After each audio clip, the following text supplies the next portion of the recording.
How should we think or feel when a blood moon takes place? Scientifically speaking, a blood moon happens when Earth's moon is in a total lunar eclipse.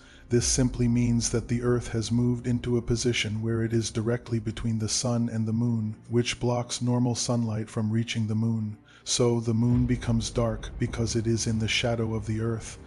Fortunately, this eclipse only lasts for a few hours or so, and everything returns to normal.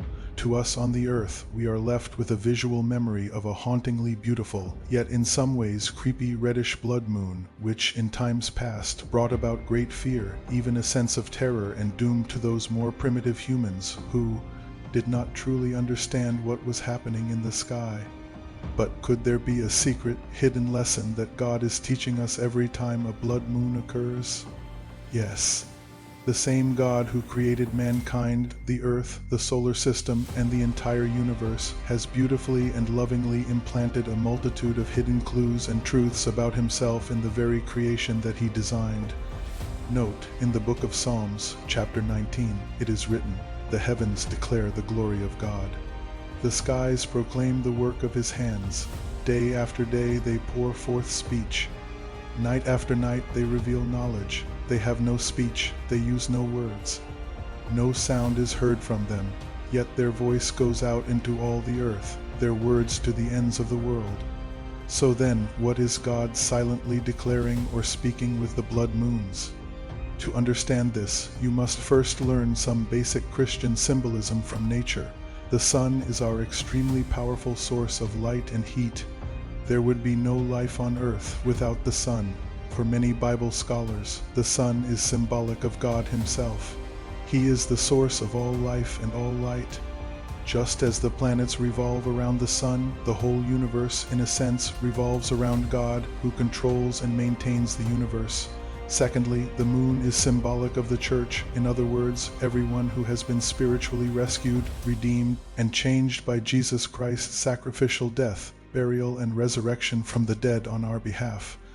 As believers, we live and walk daily in the spiritual light that Jesus, who is the light of the world, provides for us. Sadly, the earth is symbolic of spiritual darkness because of the natural sinfulness of every unsaved human being, because of the consequences of Adam and Eve's sin, which is passed on from generation to generation. God has given mankind a small degree of natural intellectual light, and man can build skyscrapers, automobiles, and even spacecraft. But spiritually, he lives in darkness, separated by his sins from the very God who created him.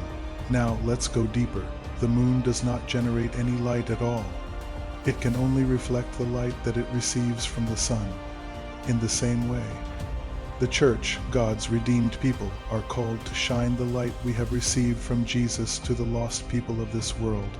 We have no spiritual light of our own, but problems arise when the people of God, Jesus' followers, get caught up in the sinful pleasures and traps of this world, such as running after fame, wealth, pride, etc., to the degree that we no longer faithfully follow Jesus and our spiritual light doesn't shine brightly anymore. In effect, we have allowed the world to get between us and God, and we sadly have become dark like those of the world around us. Now, back to the blood moon. Scientists say that the reason that the moon becomes red is because the atmosphere of the Earth, as it stands between the sun and the moon, effectively blocks every color in the spectrum of sunlight except one. It cannot block the red portion of sunlight, so the red light reaches the moon and causes the blood moon effect that we see from Earth. So what is the spiritual lesson in all of this? What is the point? When we, as believers, have fallen into sin by allowing the things and temptations of this world to get between us and God, He will not leave us or forsake us. Just as the earth cannot stop the red light from reaching the moon, saving it from complete darkness until the earth is moved out of the way.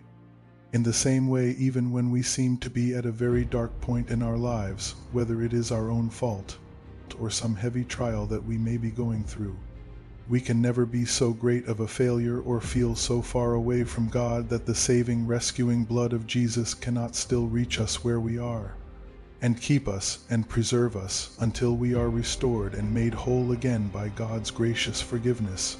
When we understand this, it is no coincidence that it is called a blood moon. Instead of something to cause fear or dread in us, it should be an occasional reminder in the sky of God's ability, through the blood of Jesus, to continually embrace us, protect us, and preserve us, even in the face of the darkest of times.